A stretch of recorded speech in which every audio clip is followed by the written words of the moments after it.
Easter greetings in the name of the one in whose love we find a place to belong as beloved children of God. This is the Reverend Canon David Chavez, and I serve as the Canon for Border Ministries here in the Diocese of Arizona. I'd like to take a few moments to let you know what's taking place along our borderlands and to share some of the ways that you can get involved with your community in this effort to provide our migrating neighbor with a faithful welcome in the name of Jesus. I'd like to begin by sharing a bit of news that I'm almost certain many of you have already heard, and that is the end of Title 42. Following that, I'd like to give you an update of what's happening in the state of Arizona, specifically around what is happening with migration and the shelter work that is being done in the state of Arizona. I'd also like to invite you to consider some of the opportunities to continue to support this work, this important work of welcome. I'd like to begin by sharing a bit of news about the end of Title 42. Now, I know many of you have been praying for this. I certainly have. Title 42 is a public health rule enacted under the Trump administration, allowing the U.S. to expel migrants and turn away asylum seekers at the border. We're talking about asylum seekers coming primarily from the countries of Guatemala, El Salvador, Honduras, and Mexico. Now, Title 42 was enacted 2 years ago in the name of safeguarding public health and has been used by some 1.7 million times to send migrants back to Mexico or to their countries of origin. A former senior migration policy advisor at the Biden administration noted that ending Title 42 is not about open borders. It's about regular order, where people have the right to ask for asylum, and those requesting asylum will be processed into the country so that they can pursue their case. They will no longer be subject to be returned back to Mexico as part of the migrant protection protocols, nor will they be expelled immediately without due process. But those pursuing asylum will be brought into the country to pursue their case. According to the Biden administration, Title 42 is set to end on May the 23rd of 2022. We're talking about providing a pathway rooted in our national identity as a place of welcome for anyone who shows up at our port of entry looking for asylum. So, how does the end of Title 42 impact our work at La Casa de Misericordia y Todas Naciones in Nogales, Sonora? Recall, La Casa, as many affectionately call it, is a migrant shelter that we support, that we're partnered with as Cruzando Fronteras in Nogales, Sonora. Cruzando Fronteras is a ministry of the Episcopal Diocese of Arizona in partnership, an ecumenical partnership, with the Grand Canyon Synod of the Evangelical Lutheran Church in America, and also with the United Church of Christ Southwest Conference. Together, we partner to serve our migrating neighbor and to serve them through the work and effort of La Casa de Misericordia y de Todas Naciones shelter there in Nogales, Sonora. And so the end of Title 42 means that the folks that are currently at La Casa, the 120 folks pursuing asylum, will begin to move into the next stage of their asylum process. As they move off the campus, a new community will move onto the campus.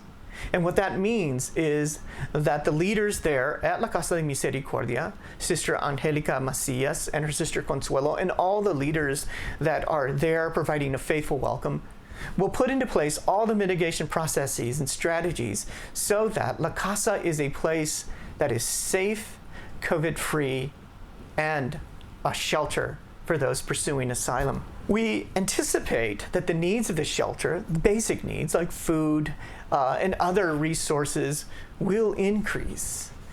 So along with the cost of keeping the shelter cool during these brutal and harsh summer months, we also anticipate that the cost of many other needs will go up. And so we are inviting you and your church to be generous with your giving to Cruzando Fronteras. So now let me give you an update of what's taking place in Arizona.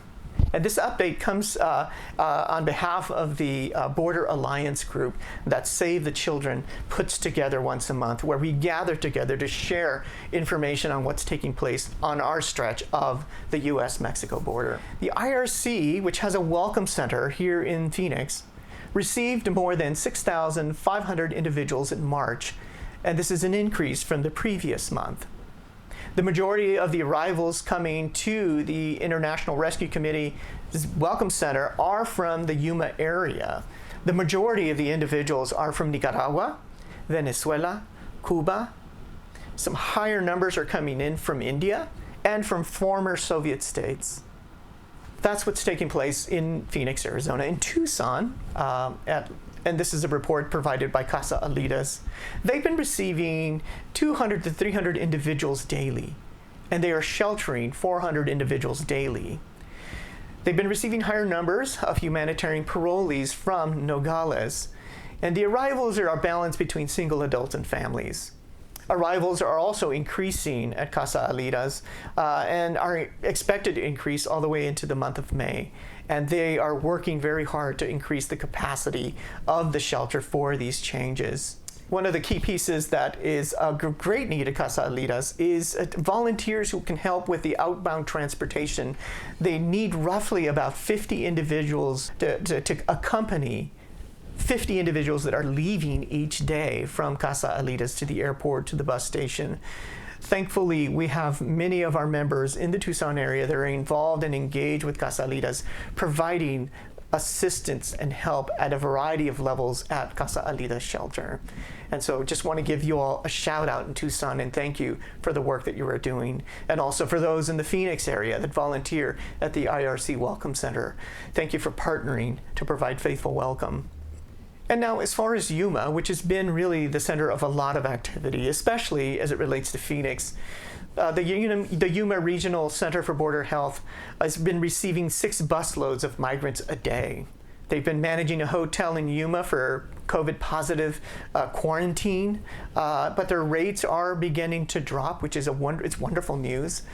And many of the arrivals that show up at the Regional Center for Border Health are then transported to Phoenix, where they are taken to either to the IRC Welcome Center or directly to Sky Harbor Airport.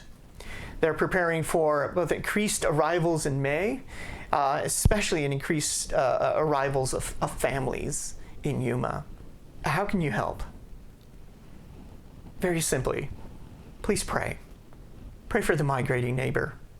Many are facing many hurdles to find a place that is safe, a place that provides a promising future for themselves and for their families. I ask you to support the work that we're doing with our ecumenical partners through Cruzando Fronteras.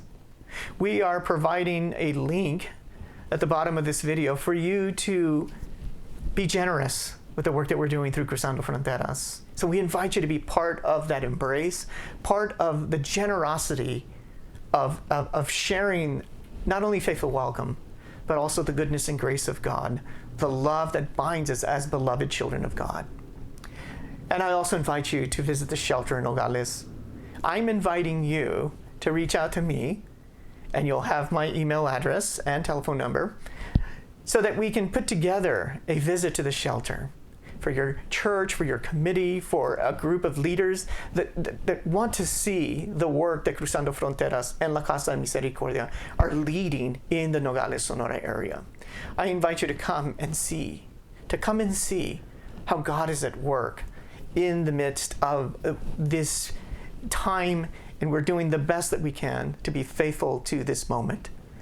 Through Borderlands 101, a Zoom 6-week class that I provide, we have a community that gathers, sometimes only from our diocesan family here in Arizona, at times from across the nation. We get together to learn, to pray, to grow, and to find ways to continue to reflect and demonstrate the welcome of God as we together welcome the stranger that comes not only to the Borderlands, but also comes into our hearts and reminds us that Jesus comes as the stranger. And in this post-resurrection world, it is the challenge of the church to open its heart, its eyes, and its arms to receive the Christ that draws us in to be this beloved family, this beloved community of Jesus.